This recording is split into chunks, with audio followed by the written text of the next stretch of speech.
ข่าวด่วนถ้ำนี่เจ้าทีมันแหงทำพิธีเปิดป่าพร้อมกับบุกทะลุยเข้าไปด้านหน้าแต่ไปพบไปพ่อหินก้อนใหญ่ล้นมาจากเพดานถ้ำตันทางเอาไว้อยู่ทะลุเข้าไปเจอโพรงน้ำขนาดใหญ่มาจากใส่โบหูเลยพากันงงนี่อาจถึงทางตันแล้วหรือบอกสบายดี FC แฟนคลับทุกทางมาพบมาพ่อกันในคลิปนี้เป็นเรื่องที่บ่คาดคิดบ่คาดฝันของกู้ภัยไทยลาวและก็ต่างประเทศเดิมที่คิดว่ามื้อนี้จะได้ยินข่าวดีจะได้พบได้พ่อและก็วางแผนเอาสองคนนั้นออกมาทุกสิ่งทุกอย่างมันพร้อมน้ำสูบเป็นเวลา2 วันน้ำลดลงแล้วเข้าป่าอาหารเตรียมที่จะเอาไปให้สองคนนั้นเตรียมแพ็คไว้หมดแล้วทีมประดาน้ำทีมงานกู้ภัยทีมสำรวจทีมอย่างพร้อมเพียบพร้อมคือมื้อนี้พร้อมหมดทุกอย่างนะแต่บาดทำพิธีเปิดป่าและกระพากันเข้าไปเจอปัญหาไงหินก้อนบักใหญ่ๆซ้ำคนอุ้มทุกคนก็คงจะเห็นแล้วล่ะหล่นมาจากผนังด้านบนลงมาทับเอาทอลำเลียงอากาศทอที่เป่าอากาศเข้าไปน่ะมาทับยองอยู่หั่นพอดีในเมื่อเป็นแบบนี้ถามว่ามันหลีกเลี่ยงไปได้บ่ไปได้แต่ถามว่าโอกาสความเสี่ยงมันมีหลายได้บ่นี่ขั้นก้อนนี่สามารถหล่นลงมาได้พังลงมาได้ก้อนต่อไปก็อาจจะสามารถพังลงมาได้เช่นเดียวกันเพราะฉะนั้นทีมงานในถ้ำค่อยเชื่อว่ามาเจอแบบนั้นคงจะพากันถอดตัวแน่นอนเข้าไปมันอันตรายเลยทุกคนเลยมันอาจจะทะลุทะลวงมามันก็เป็นไปได้หลังจากนั้นหู้ข่าวแบบนี้อาจารย์ติงลีก็ออกมาโพสต์เคลื่อนไหวหินในถ้ำสุดตัวสั้นๆง่ายๆแต่บัดผ่านไปประมาณ1 ชั่วโมงความจริงแล้วเนาะมีรายงานแผ่นดินไหวช่วงเวลาบ่ายวันนี้ห่างจากพื้นที่ที่เฮาปฏิบัติงานไปทางทิศเหนือระยะทาง200 กว่ากิโลเมตรมีผลต่อภารกิจนี้เดี๋ยวไปเบิ่งเพจของลาวต่างๆก่อนสิมีการเคลื่อนไหวเรื่องอันนี้บ่เพราะปกติคันว่ามีแผ่นดินไหวนี่กรมอุตุเขาเจ้าแจ้งอยู่เลยแจ้งลงแอฟฟ้าอยู่ในทานผู้ชมเว้ย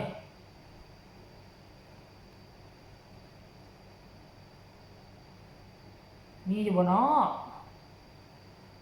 ยังบ่ทันแจ้งเถื่อยังบ่เห็นเพจใดแจ้งทันเถื่ออีกจักหน่อยแหละท่านผู้ชมคันว่าห่างไปทางเหนือ200 กว่ากิโลก็สิอยู่แถวลาว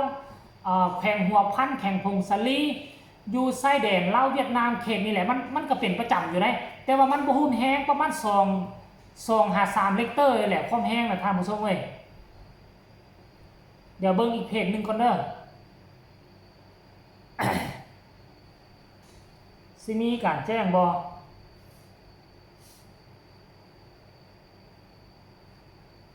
เวลาประมาณ12:41 นาทีเกิดเหตุแผ่นดินไหวขนาด 4.2 ริกเตอร์ความลึก10 กิโลเมตรอยู่เมืองขวาแขวงพงสาลีโอ้ค่อยเดาถือห่างจากเมืองล่องแจ้งขึ้นไปทางเหนือเนี่ยแขวงพงสาลีนี่ทางด้านซ้ายมือติดกับ12 ปันนาสป.จีนทางด้านกั้มขวามือติดกับภาคเหนือของเวียดนามท่านผู้ชม FC แฟนคลับป้า 4.2 เรกเตอร์พุ่นน่ะบ่ธรรมดาเด้คันกรณีว่ามันบ่เลิกลงไป10 กิโลเมตรน่ะคันว่ามันอยู่ประมาณ 1-2 กิโลเมตรค่อยคิดว่าผนังถ้ำนั้นล้นถล่มหลายกว่านี้แหละโอ้โหถ้ามันเป็นแบบนี้ละเฮ็ดแนวใดสิเข้าไปเอานั่นแสดงว่าขั้นกรณีว่าบ่มีแผ่นดินไหวนี่ผนังถ้ำตัวนั้นจะบ่ล้นจะบ่ถล่มแน่นอนทีแรกค่อยก็คิดว่าน่าจะเป็นเพราะว่าฝนตกแห้งน้ำท่วมยืงขึ้นไปแล้วบัดนี้หินดินแถวนั้นมันอมน้ำมันยืงน้ำแล้ว บัดนี้น้ำมันจะไปค้ำอยู่เวลาเขาดูดน้ำลงกระทันหันน้ำแห้งหวกมันจะพังทลายมันจะเจือนลงคล้ายๆคือกันกับตาฟังนะตาฟังสองฝากฟังของแม่น้ำเวลาเราดูฝนพวกเจ้าสังเกตว่าเวลาน้ำยืงขึ้นหลายมือหลายเว้นมันอมน้ำแล้วเวลาที่น้ำหวบลงบาดเดียวตาฟังมันมักถล่มลงค่อยก็คิดว่าเป็นแบบสั้นมันบ่แม่นเนาะมันเกิดขึ้นจากแผ่นดินไหวอยู่แขวงพงสาลีห่างจากจุดนี้ไป200 กว่ากิโลเมตรเนาะขั้นท่ากรณีว่าทั้งทีมงานหัวมันเกิดขึ้นเพราะแผ่นดินไหวข้าเจ้าก็คงจะวางแผนแล้วก็เข้ากันใหม่ขั้นกรณีว่าบ่มีแผ่นดินไหวอยู่แล้วผนังทั้งถล่มมันอาจจะเกิดขึ้นจากการมันอมน้ำเข้าไปหลายมันดูดเอาน้ำไปแล้วมันก็เปื่อยลงทลายลงเนาะอันนั้นใช่อันตรายนักท่านผู้ชมแฟนคลับหลายคนก็ว่าเป็นน้ำเจ้าทีมันแห้งคนเข้าไปถึง7-8 คนเอาออกมา5 คนอย่างน้อยๆก็แบ่งให้เพิ่นแน่จักคน2 คนบางคนความเชื่อมันก็เป็นแบบสั้นบ่เชื่อก็เป็นตาเชื่อได้ตามที่ตำนานผู้เฒ่าผู้แก่เว้าเกี่ยวข้องกับอนาถ้ำแห่งนี้มันก็มีเจ้ามีจอมความเชื่อไทยลาวของพวกเฮาแม้แต่ต้นไม้ใหญ่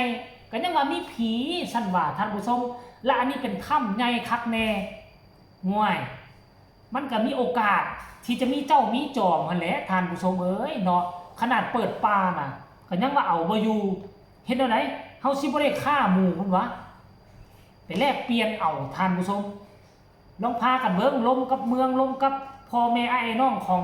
2 คนนั้นเบิ่งคันว่าเป็นตาฆ่าหมู่ฆ่าสัตว์ฆ่าเป็ดฆ่าไก่ไปแลกเอากับเป็นตาแลกเอาก็แลกเพื่อเอาชีวิตเขาเจ้าออกกลับคืนมาให้ได้นะท่านผู้ชม FC แฟนคลับอันนี้คือสิ่งที่มันเกิดขึ้นแต่ว่าได้ยินข่าวว่าเดี๋ยวนี้กู้ภัยนี่ติดต่อมาแต่อเมริกาก็มาได้บ่เนี่ยเห็นว่าอันแถวอาเซียนเฮานี่ฟาดมาหมดแล้วอาเซียนเฮาฟาดมาหมดแล้วเดี๋ยวนี้ได้ยินว่ากู้ภัยอเมริกาเพิ่นก็ได้ติดต่อไปแล้วนั่นแสดงว่าถ้ำแห่งนี้มันบ่ธรรมดาแล้วได้รวมพลคนกู้ภัยระดับโลกเลยเดี๋ยวนี้ทั้งสมัครลิ้นทั้งระดับโลกมาร่วมกันอยู่ที่เมืองล่องแจ้งกะหวังว่ามักหินหน่วยนั้นจะบ่สร้างความยุ่งยากให้กับทีมงานเนาะก็ขอให้ทะลุผ่านไปให้มันได้ซะคันว่าถล่มลงมาแล้วมาตันทางหั่นม่นเข้าไปก็บ่ได้นี่นักใดท่านผู้ชมแต่ตามการรายงานข้าเจ้าแล้วบ่ได้เอิ้นว่ามักหินในความดิน